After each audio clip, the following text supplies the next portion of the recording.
Hey beloved ones, today I wanted to give you some basics about photo editing because we're always taking pictures and sometimes they don't come out the way we envisioned in our mind's eye. So this is going to help you to be able to use the tools available to you, whether it's on your computer or on your iPad or phone, to be able to get these things to look the way that you wanted them to and to demystify what that is. Some of these sliders are also present in software like Lightroom, and I definitely recommend Lightroom if you're more of a photographer. It's pretty user-friendly, and I taught myself how to use it. And now I use some of these similar tools on my phone just to post things on social media. So this is a photo that I sent from my phone, and it's a cat photo because cat photos, you know. So if I tap the screen when I'm viewing the photo, there's a tab that comes up, and there's Edit over here. Now I want to crop in a little bit, so there's a couple lines intersecting right angles with arrows, and that's the crop. So I want to keep it the original aspect ratio, so there's some frames up here. So I'm going to select it, and I'm going to select original because I don't want to change the shape. Otherwise your crop is going to actually change the shape of the rectangle if you're not careful. So I'm just going to crop in, and what's nice is that some of this stuff has these lines here, the rule of thirds. It's going to show you where to put your focal point of your photo. So I cropped in just enough to really get that there, and I could crop in more too because there is still quite a bit of tile, but at least the focal point is now the eye of the cat. So there are some things in this photo that I would adjust. So I'm going to go over here to this little knob looking thing to go back to adjusting, and there's a slider, and you just slide through, and there's some options here for you. So the first one here is exposure. Now if the photo was completely too dark, like everything was too dark, then I could lighten it up. This is too light, obviously this is too dark. So that's one that adjusts everything. But what I like to do is I actually like to go to the sliders after I've adjusted exposure if it needs it, and to adjust just the highlights and just the shadows. So in this case, there's some highlight detail here in the rug that has gotten lost, so I can actually bring that up. And so now the color looks a little bit more saturated.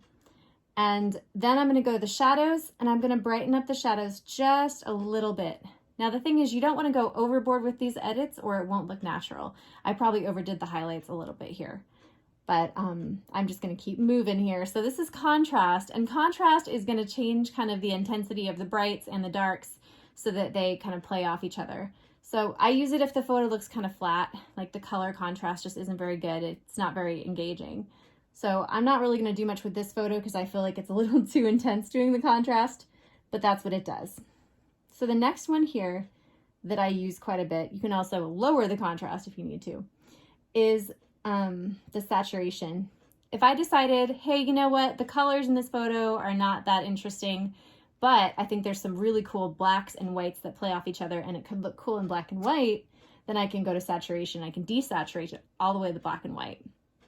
Now, if I do that, often I want to adjust the contrast to really bring out those brights and darks. So there are photos I look at sometimes and I just think, you know what, this photo would be better as a black and white photo, and then I'll adjust the saturation that way. And it's better than the presets because then you have full control over what you're doing. And so this is going to give you more control. Even though it's not as good as a professional software, it's something. And I want to empower you to be able to play with this and not feel intimidated by editing photos. So this is the temperature or warmth.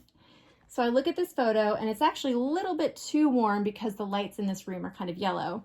And so I'm going to lower that and make it a little teensy bit more on the blue side.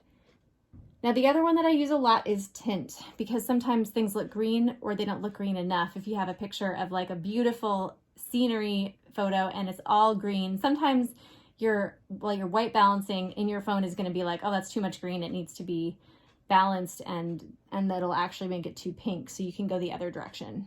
So tint is either more pink or more green. And again, this is very intuitive, at least for me, in terms of practice and figuring out what looks right to you.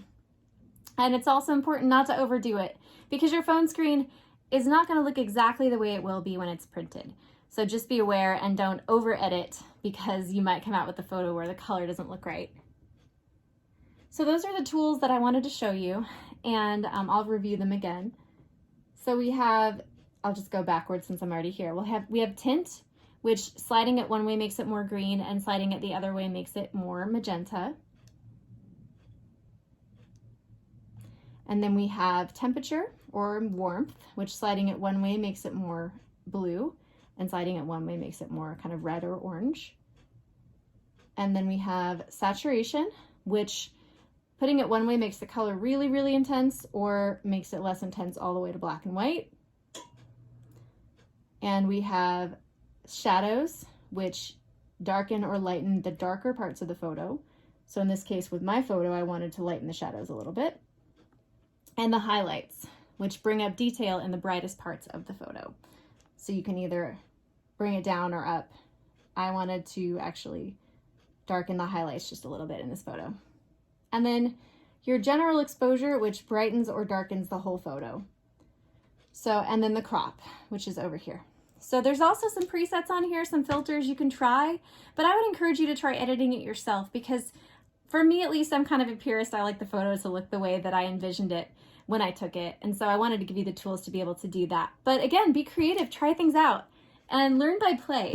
I think that we forget as adults sometimes we overanalyze things and we make it more difficult, when really learning any skill is doing it a lot and practicing. And so I hope that this has been helpful for you. Let me know if you have any questions, and much love to you all. I hope you have a great day. Bye.